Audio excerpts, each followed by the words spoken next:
This is a huge week in video games. The brand new Legend of Zelda Tears of the Kingdom comes out this week, and the whole industry, the whole world that loves video games is flipping out, freaking out with anticipation. I can't wait to play the game. I can't wait to come back and stream it with you guys and talk about it with you guys and review it for you guys. And so I'm super excited about that. But also, when the new Zelda comes out, it sort of kicks us into this new phase for the industry. We've got massive games like Street Fighter 6 headed our way, Diablo 4 headed our way. Of course, we've got Marvel's Spider-Man 2 for the PlayStation 5, and we also have Starfield for the Xbox Series platforms and PC. And there's tons of anticipation and buzz around those games. And then there's also all the stuff that's going to be announced during the summer, and there will be surprises. There will be games coming out in 2023 that we don't know about yet, but we've already had an incredible year, and I thought this would be a perfect opportunity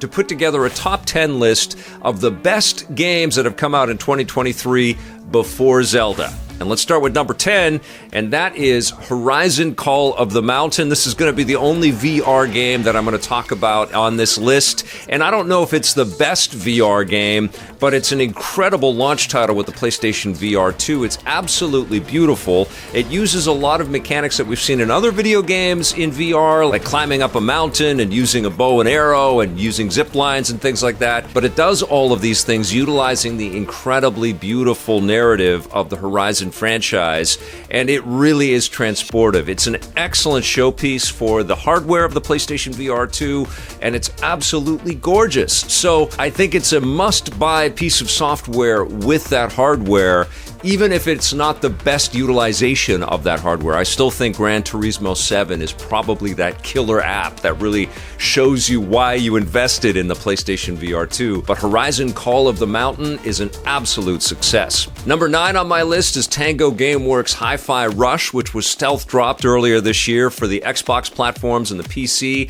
And this is just a total treat of a game. It's an action-adventure title that looks and plays a little bit like the Ratchet & Clank games, but then there's a fusion of rhythm-based gameplay in here, and so music plays a massive part in the experience, but the cel-shaded cartoony visuals are awesome. All of the super energetic character work and fantastic voice acting is really appreciated, and there's lots of cool rhythm-based puzzles and lots of interesting areas to explore. It is a total treat to play, and Hi-Fi Rush is absolutely one of the best things that we've had to play so far this year. Number 8 on my list is Square Enix's ode to all of the beautiful music across their RPG franchises. It's Theatrhythm Final Bar Line, and this is a rhythm game, again, that uses music from the Final Fantasy franchise as well as other RPGs from Square Enix, and tons of characters, more than 100 different characters, and there's a story that's sort of threaded through all of these beautifully animated sequences, and it's all about having the right timing and the right rhythm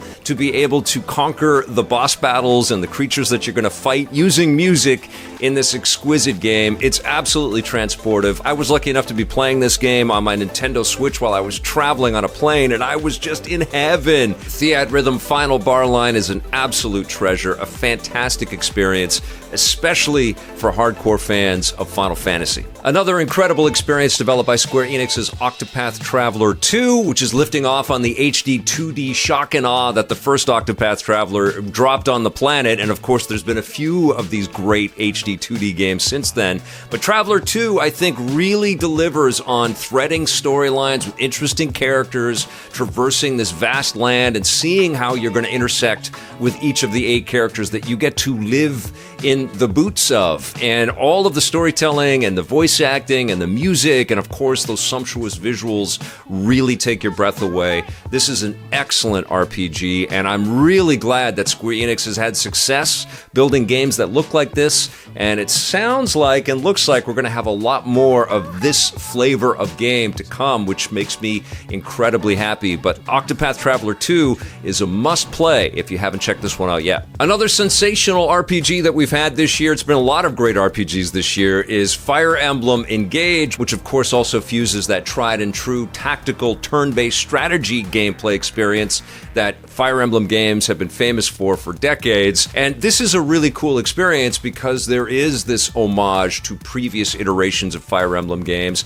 all with the benefits of some of the most beautiful art that we have seen on the Nintendo Switch. The cut sequences for this game are absolutely breathtaking, and you're introduced to new characters that span through thousands of years, but also through these magical emblem rings, you're introduced to characters that you've seen in Fire Emblem games in the past, like Lucina and Marth and Sigurd and Lyn and Ike, and it's so friggin' cool to have this vast collection of characters from across all of Fire Emblem in this one game, which has already had tons of DLC. It's so big, it's so massive, it's so rewarding, and so worth your time. It's an excellent Nintendo Switch pickup. Number 5 on my list is Hogwarts Legacy, and no matter what you think of Harry Potter these days, there's no denying that there is a magical experience in this game.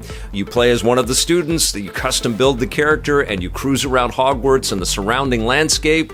There's lots of puzzles to solve and collectibles to find and secrets to uncover and lots of characters to interact with. There's DLC that's coming for this game, and again, this is a massive core experience with unbelievably well-crafted music, fantastic acting, interesting situations, cool combat mechanics, and all of the attention to detail that Harry Potter fans have been craving for from a AAA game for years and years. Hogwarts Legacy is an incredible game. Number 4 on my list is Dead Space. This is a beautifully crafted remake from EA's Motive Studio, which really put in the effort to understand the core fundamental qualities of the original game, which isn't that old and it's still super playable. That core classic experience is still super fun, but the remake is just staggering. It's so beautiful, it's so frightening and freaky. Even if you're so familiar with the classic material that the jump scares don't quite hit with that same power, it's irrefutably beautiful to jump into this remake. And I was just in awe of the sound effects and all of the incredible minute details of the space station that we're exploring.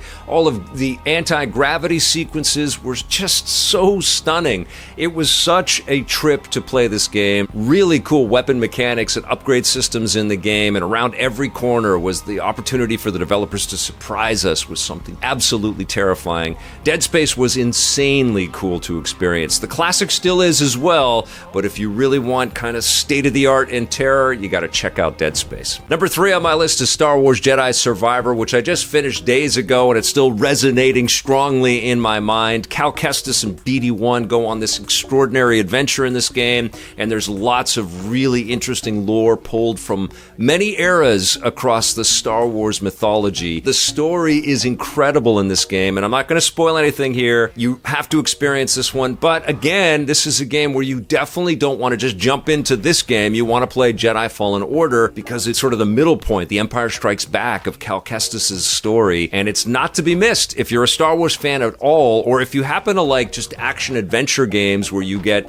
the super heroic powers. So there's, all these Jedi powers that you have, all these capabilities, just so fun to play. You're going to enjoy it. You're going to get way more out of it if you happen to love Star Wars and love digging into all of this stuff, of course. But at its core, this is just an extraordinarily fun game to play. Star Wars Jedi Survivor is a triumph, even if it's still being smoothed out with patches.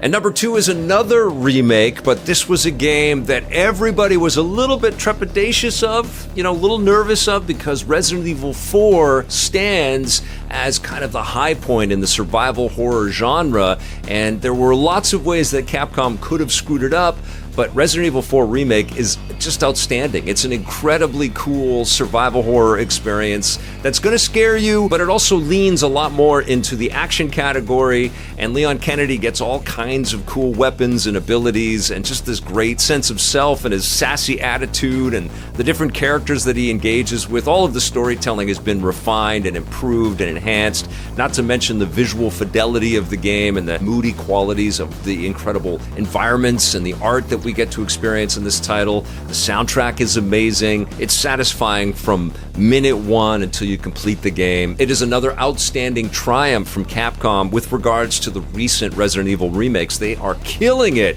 and Resident Evil 4 is absolutely staggering, and It's so far my second favorite game of 2023, and that leaves us with my favorite game of 2023 so far. And again, it's another remake, or it's a remaster of Metroid Prime. And I knew I was going to love re-experiencing this game, but there's something about playing this game again, and you recognize its economies, you recognize its incredible intelligence and craftsmanship, its homage to the side-scrolling 2D Metroid experiences, also its ability to deliver something incredibly fresh when you frame it from the perspective that it came out, more than 20 years ago, and it's still perfect. And in fact, I loved it when I reviewed it and played it on the GameCube back in the day, and then again when I played it as part of the trilogy on the Wii, and then I put it on my Wii U and played it again. But there's something to re-experiencing it in 2023, maybe post Metroid Dread and all of these sort of retro releases of previous Metroid games, and then jumping back into Metroid Prime. And I just stood in awe of the maturity and the intelligence and the game development craftsmanship that Retro Studios had with building Metroid Prime. Such a superb experience, and it runs beautifully on the Nintendo Switch. The remaster is all but perfect, and in fact, it's the only 10 out of 10 that I've given so far in 2023 with regards to video games. I absolutely adore it, and I know it's going to be in my conversations for the best game that I played all year at the end of the year. But I suspect it's going to have a lot of big challengers in the months ahead. But Metroid Prime Remastered is just a gift from Nintendo. And yes, I want Metroid Prime 2 Remastered and Metroid Prime 3 Remastered. And then finally, hopefully, soon, in the not too distant future, we'll get Metroid Prime 4. But Metroid Prime Remastered is number one on my list for the best games of 2023. Before Zelda. So there's my list of 10. I definitely want to hear your list of 10 best games so far this year in the comments below, and whether or not you think The Legend of Zelda Tears of the Kingdom is going to be the best game of 2023. I definitely want to hear that too. Thanks for watching, everybody. I'll be back soon with some fresh reviews and new rundowns for you and new interviews. We'll see you soon, and until then, play forever.